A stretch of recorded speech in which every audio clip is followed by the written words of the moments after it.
When we think of the Korean War, most histories focus on the front lines, the dramatic advances and retreats, the standoffs at the 38th parallel, or the firepower imbalance between the United Nations forces and North Korean and Chinese units.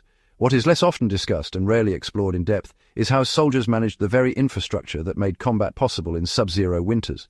Tents, barracks and makeshift bunkers failed at an alarming rate, and entire units struggled simply to stay warm, dry and operational. The failure to account for the persistence of cold in timber and soil was more than an inconvenience. It cost lives and slowed campaigns, influencing decisions in ways historians have overlooked. The lesson here is immediate and practical. Structures, materials and knowledge about cold climate construction matter in warfare as much as weaponry. This applies as much to historical survival as it does to military history.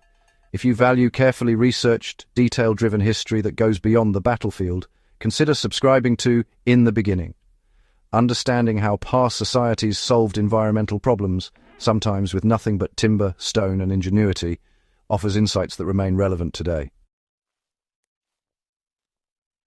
The durability of timber depended on how it was selected, stored and treated. Timber seems simple. Cut a tree, shape it and build. Yet across Northern Europe and Asia, the longevity of wooden structures hinged on meticulous choices that most modern observers overlook. The Vikings, the Sami, and later Scandinavian settlers understood that species, age, and even the time of year a tree was felled determined how long a building would last. Softwoods like pine and spruce were abundant, but their longevity was enhanced when harvested in winter. Cold season felling reduced sap content, making wood less prone to rot and insect damage. After cutting, logs were often air-dried for months or even years. Improper storage could expose timber to moisture, frost or fungal growth, shortening its lifespan. Military engineers during the Korean War often disregarded these traditional methods, leading to bunkers and barracks that warped or rotted under repeated freeze-thaw cycles. So the principle is clear. Longevity begins long before construction. Selecting the right material, timing its harvest, and, controlling its exposure to the elements were really foundational practices in historical cold climate architecture.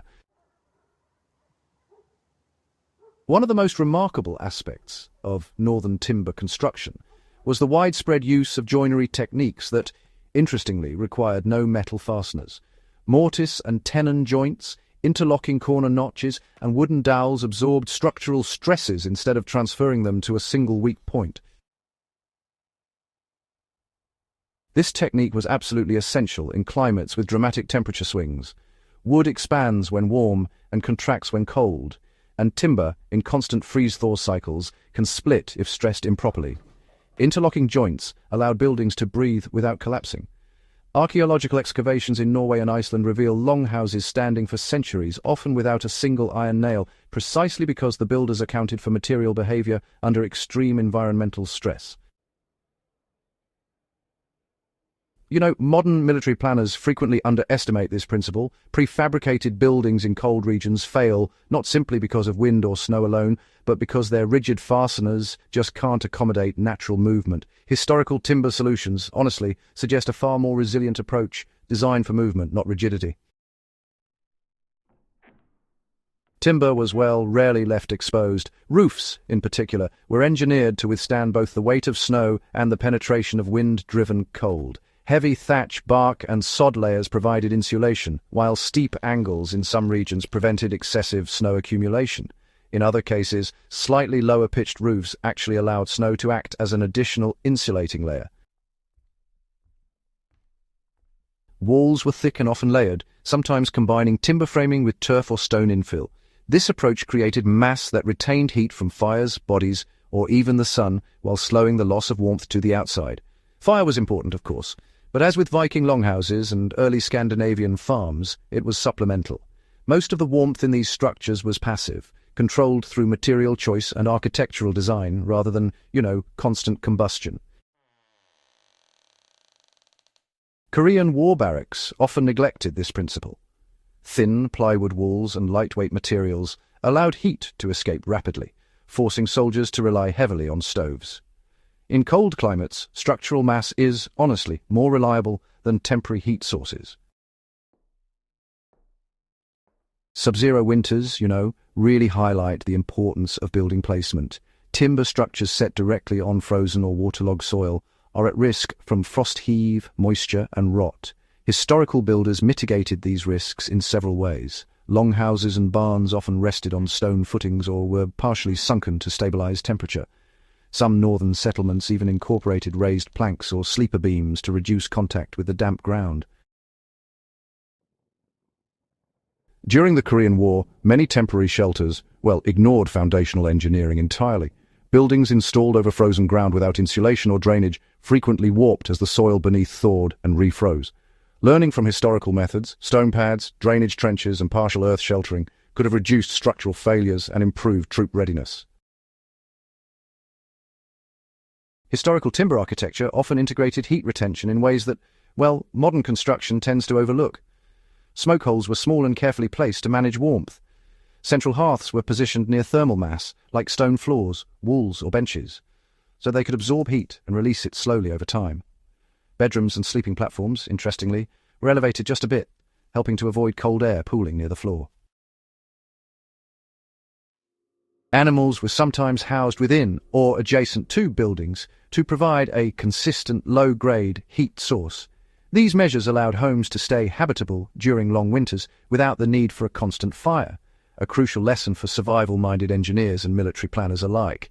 Even in military contexts, these passive heating strategies could have been, absolutely life-saving.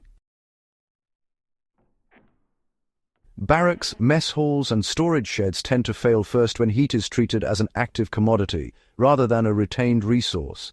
Timber techniques from the past really emphasize that warmth is a function of design and material, not just combustion. Longevity is not achieved at construction alone. Historical builders knew that timber requires inspection and upkeep. Gaps in joints, small water leaks, or pest infestations were addressed promptly. Some communities scheduled annual maintenance aligned with seasonal cycles, such as after the thaw, when minor repairs were easiest to perform. Korean War engineers often lacked time or understanding for such practices, leading to preventable degradation. Observing these historical practices offers a dual lesson. The environment is relentless, and active stewardship of materials is as critical as initial design. Modern construction has replaced timber with engineered materials, insulation, and forced air heating. Military engineering often mirrors this approach: rapid deployment, minimal on-site preparation, reliance on fuel and prefabrication. While effective in the short term, these methods are vulnerable to supply disruption and environmental extremes. Historical timber techniques demonstrate an alternative philosophy designed for longevity. Let materials manage environmental stress and integrate passive systems wherever possible. These lessons are relevant not only to historical study, but to modern survival strategies, cold climate habitation, and resilient engineering.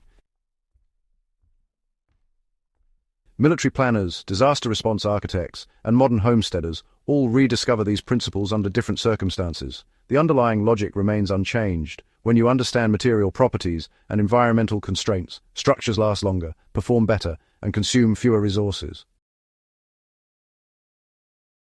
The structures that survived centuries in harsh climates did so because builders paid attention to details often dismissed as mundane: joint design, wall thickness, material choice, passive heat retention, and continuous maintenance. Fire was supplemental. Preparation and understanding were primary.